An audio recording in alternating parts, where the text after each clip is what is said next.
Hi there, and welcome to the Kingdom Sexuality podcast. We're Paris and Alana, friends who have a heart for intimacy and long to uncover God's truth and design for sexual freedom within marriage. Welcome here.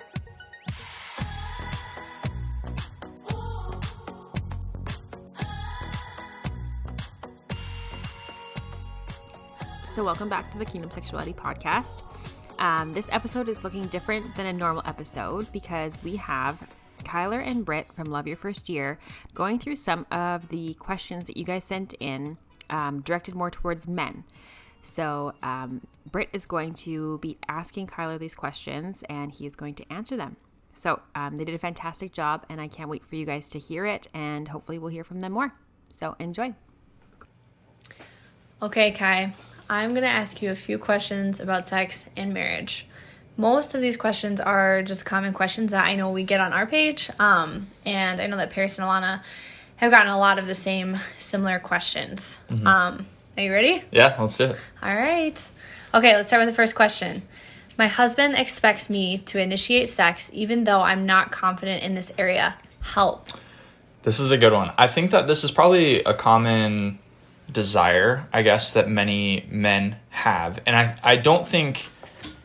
We've talked about this before in the past. I think a lot of it just comes back to the fact that, like, guys just simply want to see their wife maybe in a different situation and scenario than what they traditionally are. So, like, if your relationship sees him initiating, he probably just wants to see the flip side of that. So I think that even if you're not confident in that area, or even if you're not like used to it, I don't think it has to be this big, crazy thing, right? Like, you know, go and share your feelings with him. Hey, I want to, you know, take you upstairs, right? Or like whatever, take you to the bedroom, right? It doesn't have to be anything crazy. And just know that from a guy's perspective, we appreciate the effort or the initiation. It doesn't have to be like some big, huge, like planned out event. Yeah.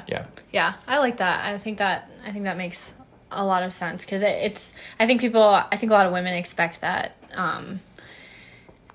just that it's like you said, like this big thing, mm-hmm. like, oh, I have to make a big ordeal about it. And really it's not. It's just like making your husband like feel desired. And I think that's really important. Yeah, I really think that's what it is. I hadn't thought about it that way, but I think it's the desire. Like I want you to know that I'm interested in being intimate with you. Yeah. And I want to show you that by initiating. Yeah. I think that's a good way to think about it. Yeah. Cool. All right. Question number 2. On the flip side, my husband won't initiate sex. How do I encourage him? This is an interesting question. So if you are in this situation, I would say more than likely your husband is probably, just like the first question, feeling really unconfident in this area. So I think there are probably a few different things that you could do as a wife, I guess. First is that you could just initiate yourself. Like I think people think that like sex has to be like this same kind of thing, or that like the guy always initiates or whatever. Like it involves both of you, so really like both of you can initiate. So if he's not initiating and he doesn't feel comfortable doing that or whatever, just feel free to do it. Like you can initiate as well. 2, I would say like try to maybe understand like why that is. Does he not feel confident? Does he not want to hurt you? Does he feel like you're not interested? Like that might be something he doesn't want to push the issue because he feels like you're not interested. So there's kind of a lot of different ways that you can go about it. And then lastly, I would just say really, we're big on this when we're talking to engaged couples, but I would really like encourage and praise him when he does initiate. Like exactly. I think that men are very simple creatures, right? And so if I do something that's out of my comfort zone and I'm doing it for my wife and she's like, wow, I like really liked that you did that, or like I really feel love that you did that, it makes it way easier for me to do it in the future because I feel more confident, I feel encouraged by my wife. So that's what I would say is like if he does initiate, I would just encourage him that like, hey, I really like that you initiated last night or yesterday or whatever. And I would imagine that you'll see him doing that more often in the future. Yeah, I like that a lot too. I think like Kyler said too, it's so important to encourage each other, and especially encourage, like for us ladies, to encourage our husbands, just in every area. Like, oh wow, like I felt really loved that you know, like did the laundry, or I felt really loved that you did this, and that makes him want to do it more. But if you tear him down every time, he's not going to want to do it again. Yeah, so yeah. Cool. And we'll get to this in a little bit, sort of, and this isn't really on this list of questions, but we hear, like, I guess we see it a little bit. We're mostly working with engaged couples who aren't currently having sex, so it's a little bit different, but it's always interesting to me to hear, like, oh, my husband isn't good at sex, or like, we don't know what we're doing or whatever. And it's like, one of the coolest parts about being married is that you can communicate with each other, right? So like that encouragement isn't just like getting you to the bedroom. Like it's also like something that you can use like in your sexual time together. It's like, hey, this is what I like. This is what I don't like. Or I really like that you did this, or I don't like that you did that, right? And it's just a great opportunity to be able to grow in that communication. Yes, exactly. Okay. The next question. Ooh, this is a good one.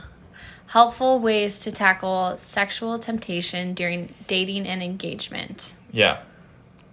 What do you think? This is a big topic. That's a tough one.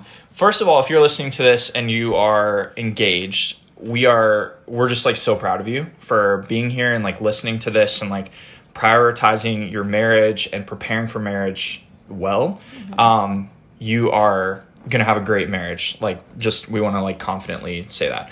Second is that God desires for you to have a good sex life, right? Like, I want you to hear me when we're saying that. Like, I think engaged couples view sex as like this off limits, like really kind of elusive type thing. And while it is true that God does tell us to wait until marriage to have sex, that's because sex is good and that God designed sex. And because of that, he sets the boundaries that will protect us, right? So first of all, I want you just to reframe your thinking on that sex is not like, oh, we just got to like avoid doing these things, and more like, no, this is when God has appointed us to be able to have sex, and that's inside of the boundaries of marriage. So I think when you think about it that way, that's helpful. Second, I would just say like the closer you get to marriage, probably the more tempted you're going to be sexually intimate, right? So as you get closer to marriage, whether you're newly engaged, seriously dating, or whatever, I think it's really important to set those boundaries in place, right? So those are things like, hey, we're not going to do more than just kissing, right? Or we aren't going to be together at home with no one else there, or whatever those things might need to be. And it's hard, guys. Like, please know, like, we were engaged. We had an 11-month engagement, which is like a pretty good amount of time. Mm-hmm. And it's not easy, like, for sure. So I would just say, like, just change your thinking a little bit on that topic. And then second, make sure that you have clear boundaries and accountability and people who can help you. We have a blog on our website called How Far Is Too Far. If you just go to our website, loveyourfirstyear.com, and search that in the blog section, that talks about that topic, I guess, like how to deal with temptation, and then also just gives you like a helpful kind of tool for setting those boundaries. Yes. As you can imagine, this is a question that we get a lot. Yeah. Yeah. You're not alone if you're thinking that. Yeah. that doesn't make it any easier either. Yeah. So, we're just super proud of you for being here and just preparing for marriage well. Yes. Okay. Next question. How can we prioritize our sex life as godly but very sexually naive people? Yeah. This is interesting because I think that many Christians who are coming into marriage who haven't had sex before, like, I think that they think that sex has to, again, like we mentioned, like, be this big like event, and you got to do these things in this position and that position and do this and that and this and that. And, like, I think one of the beautiful parts of like sex being designed inside of marriage is that it's the two of you can figure it out and make it whatever you want it to be, right? So I hate that like society and like, Hollywood and whatever else has made sex like into something that feels a little bit more transactional in nature. Yeah. And I think that's probably at the heart of what this is. Like, you can prioritize your sex life and still have no idea what you're doing, right? Yeah. So like, don't feel like you have to like have it all figured out. Don't feel like you have to know all the answers. Like, I would say like, just, you've got time, right? You've got like an entire lifetime to figure it out. And so I would just say focus on serving each other and don't really worry about the rest. Like, communicate and serve each other, and the rest will will fall in place. Yeah. Yep. Oh, that's good. Okay. Next question. We married as virgins and finding what turns my husband on is difficult. Yeah. Thoughts? I think that this goes back to what I just mentioned, right? Like, it's communication. Yes. It's just trying new things, right? And just asking each other. Like, you'll figure it out as you go, right? So don't worry too much about having to have it all. Well, I think in like just like you said, open communication. Just like I think as a wife too, like telling your husband like what you enjoy too can kind of encourage him to feel like more open in that conversation as well. Yeah. So if you're kind of leading by example in that area, then he can also feel comfortable and confident enough to share with you, the things that maybe he likes. Yeah, so for sure. And I would say also like taking cues like while you're being intimate is important. Like, oh, this is something that like he seems to be enjoying, or this is something she seems to be enjoying is like, I think is important. And then you can, unpack that later or whatever. Because sometimes I know talking about sex can be uncomfortable. But I would say, I think that communication is going to be important, and just not worrying too much about, everything else. Like just talk to each other and figure out what the both of you like. Yeah. Good. Okay. How do I not feel frustrated when my wife isn't in the mood or just says no when I want to have sex?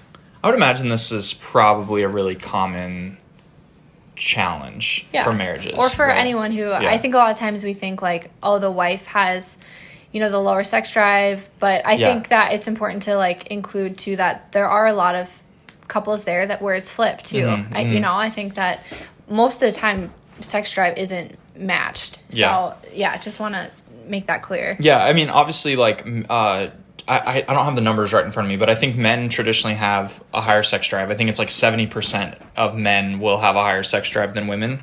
But that means that 30% of the time, the wife will have a higher sex drive than her husband, right? So I think this question probably goes both ways. What I would say, and this is what, like, I think probably is a couple to couple thing. Like, it just depends on your relationship a little bit more. I think a lot of times when one partner wants to, unless there's just a very completely different mismatch in sex drive, like really high and really low, which is like a little bit more abnormal. I think that when this happens, it's typically because one of you or the other is not doing a great job of loving and serving your spouse outside of intimacy. And that might be a little bit harsh, I guess, but I would just say like, this might be a weird way to think about it, but like foreplay doesn't just begin like when you're being intimate, right? Like you can serve your spouse in the morning and you can send sweet texts and you can be thoughtful, right? And I think that when you do that, your spouse will reciprocate that feeling. So, and then first of all, or the next part of that is like, you are not entitled to have sex whenever you want inside of marriage. Yeah. Like your wife owes you nothing. And so, like, just because you want to have sex doesn't mean that she needs to have sex with you, right? So, obviously, like, there needs to be some communication there. But I would say, like, if you're, have a high sex drive or whatever and you want to have sex and she doesn't, maybe that's okay for that night, right? Like, let's revisit the conversation at another time. So, I would just say, like, if you're a guy and this is the situation, one, express your feelings to your spouse. I think you can start there. Like, hey, I like having sex with you and I'm interested in this. Like, what's helpful for me to initiate that with you? And then two, like if she says no, or I'm tired or whatever, like, okay, then let's try again another time. And then third, I would just say living a life of like service and building intimacy that's not inherently sexual. Are you still dating your wife? Are you pursuing your wife? Like, I would say, at least for us, that if I'm doing those things, then like intimacy just is the natural response for our relationship. Well, and while you were talking about that, I was thinking of like, I think it goes back to mutual submission too, where it's just like, maybe he wants to, have sex and she wants to like go to bed or whatever. Right. I think it's like kind of a give and take too. Like, are you just wanting to go to bed because you just want to go to bed, or is this a way that you can love and serve your husband? You know, and vice versa too. Like maybe if it's flipped, is this a way that you can love and serve your wife? Like, so yeah, I think it just goes back to mutual submission and, just kind of communicating what's going on. So, well, and then like, this might be a little personal, but like, I would also say like defining, like if one of you is interested in sex and the other one's like, oh, I don't really want to, like, define like what you're looking for, I guess, in that moment. Like, is it like, okay, I don't want to like I'm up for a quickie, for instance, or like, you know what I mean? Like something like that. Like, what's that? Are you able to like define like what you're actually looking for, what you're comfortable doing together as a couple, or, you know, I don't know, like what makes sense for you in that moment. But yeah, I would just say focus on serving your wife, serving your spouse, and just never stop dating and pursuing her. And I think intimacy will naturally follow. Yeah. So that's good. Cool. Thanks. These are great questions, Britt. I'm glad I could be today's host. All right. Thanks, guys. Wasn't that so incredible? It's so great to have a male's perspective on some of these questions. So we hope you enjoyed that, and be sure to give them a follow. Love Your First Year on Instagram. They have some incredible premarital stuff. Those of you who listen who are engaged, their content is more geared towards you and how you can enjoy your first year of marriage and just make it an incredible one. So be sure to check them out, and we'll see you guys in the next episode. Hey friends, thank you so much for hanging out with us as we dive deeper into meaningful, godly intimacy, tackle the hard questions, and embrace truth while we're at it. We're also on Instagram at Kingdom Sexuality. You'll find our Instagram handle below in the show notes, where you'll also see any other resource links we may have mentioned in today's episode. As always, our hearts are to cultivate deep community and freedom with you guys, and we cannot wait to continue this journey alongside you. We'll see you in the next episode.